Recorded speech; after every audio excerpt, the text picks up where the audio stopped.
ایک چھوٹا سا گاؤں تھا جہاں ایک چڑیا رہتی تھی۔ وہ چڑیا بہت ہی سندر اور گائک تھی۔ ہر صبح وہ اپنے سندر گیتوں سے گاؤں کو جگاتی تھی۔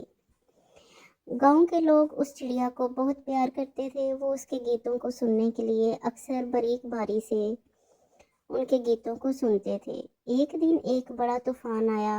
ہوا بہت تیز تھی اور بارش بہت زیادہ ہو رہی تھی۔ چڑیا کا گھونسلہ ٹوٹ گیا اور وہ بہت ڈر گئی۔ گاؤں کے لوگوں نے چڑیا کی مدد کی۔ انہوں نے اس کے لیے ایک نیا گھونسلہ بنایا اور اسے سرکشت جگہ پر رکھا۔ چڑیا نے گاؤں کے لوگوں کا شکریہ ادا کیا اور پھر سے اپنے سندر گیتوں سے گاؤں کے لوگوں کو جگانے لگی۔ گاؤں کے لوگ بھی اس چڑیا سے بہت پیار کرتے تھے۔